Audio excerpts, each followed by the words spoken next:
G'day viewers, I'm going to do a little attempt at some surface mount soldering. Now I don't have the flux paste for this, but it can be done without it if you're really good. Now I think I might have to get my benzomatic pyro pen out to preheat this so I can get the soldering to come off. I want to attempt to replace this chip.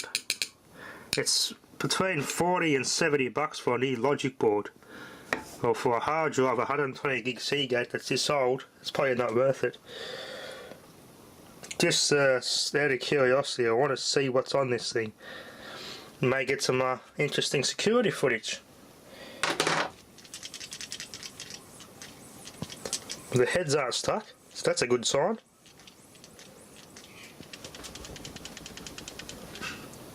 But yeah, that sounds like it's had a lot of hours on it. A lot of hours on it. Heads are parked, and the motor's not rattling. It may not work, but it's not worth spending money on a new board if this drive's got so much hours on it. It could be mechanically buggered, but I'm pretty sure this was caused by that bloody power supply, and that the power supply that rippled, that damaged that when the power supply caps blew. So I've got to be very careful on neighbouring components. I don't have any of that Teflon or whatever the bloody hell it's called, sheeting. That sheet, the high temperature film you put over there. You get it off, I've come across it before, pulling printer boards and stuff apart. But I haven't got enough of it to actually put around this chip to shield the neighbouring components. Since they're both smooth chips, they're both, one was made in Malaysia, MIS, that was made in Taiwan, TWN. Both the same brand, 3.1 firmware. That might be the firmware chip actually, I'm not too sure. This would be the firmware though, I think. That would be the firmware of the drive will be on that. Or this as well. This has got version 1, 3.1, this doesn't have anything like that on it. That diode there can go bad, so I'll have to check that too. So I can look at replacing that, or check that before I replace it. It may be okay. Anyway, let's see if we can do this. It's going to be a delicate task. Well, I was very close, but I think I got a little bit impatient with this side of the board. I applied a bit too much pressure while running the desoldering blade over those pins on this side. I actually only tore 3 of the traces off the board, but I got them straightened out enough. And this one here that snapped off, I could just get it to resolder.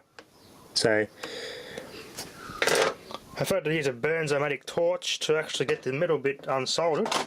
And the dot on the chip on the corner lines up over here. Pin 1 on his dot. So then I get the benzomatic pin on that and just heat it up evenly so that comes off to desolder it. But these legs here got me worried. Well, it was my first attempt at doing it, so it's not too bad. Always remember they got that heatsink part in the middle. That's where the heatsink is on the circuit board. That middle bit is actually that acts as a heatsink. So that's one dead chip. Now of course when I desolder the other one I've got to be very careful not to bend all the pins on it. It's very delicate stuff. I think I need to tweeze this and run this over it a bit. Carefully, evenly heat it all the way around. And use this little pin around the corner, just carefully lever it up off the board. Now I have to tin this bit, but when you do it, the amount of solder has to be evenly distributed around that, but that pool of solder cannot be any higher than the tinned solder on these, otherwise all the pins won't make contact.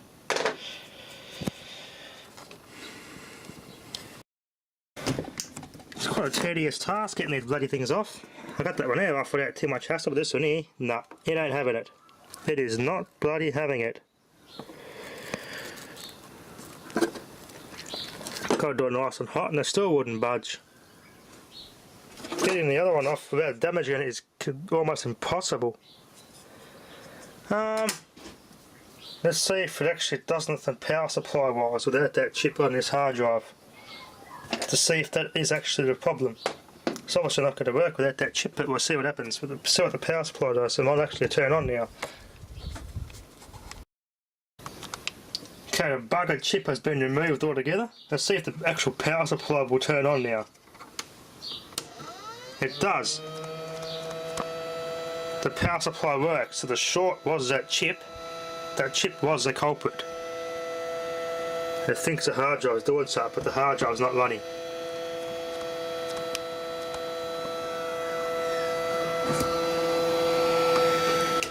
There was a chip all along that was short, but now that the power supply is not being pulled down by that shorted chip which has been removed, it's working now.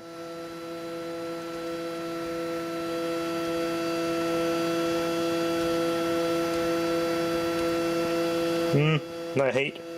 If only I could replace that chip easily enough. The difficult part is that solder bit in the middle, getting that to unsolder without destroying everything from the heat. That is not possible. If it wasn't for that middle part, I probably would have just about did it.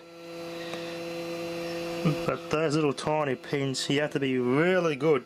It's doable. They run flux over the pads and run your iron over it quick, and the flux will stop bridging. Your main issue here when soldering things like that is bridging between the pins. That's something you're going to master, doing it without bridging.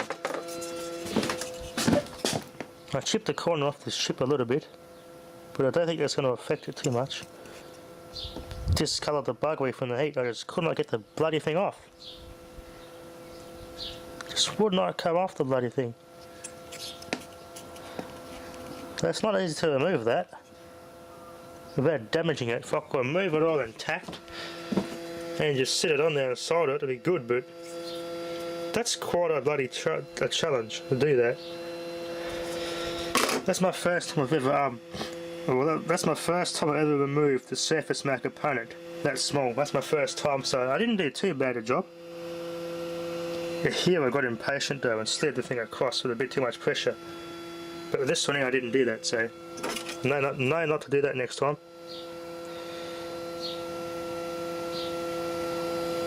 There you got all the soldering off the pins. It's just the middle of that chip, the heatsink part under here, getting that to unsolder. Use a highway pen to hot air blow it for a bit, and you just desolder it as you go. Anyway, it's quite a challenge to do that, but I wouldn't have lost much on this hard drive anyway. It's just an experiment out of curiosity. Anyway, that'll be enough for now. Thanks for watching.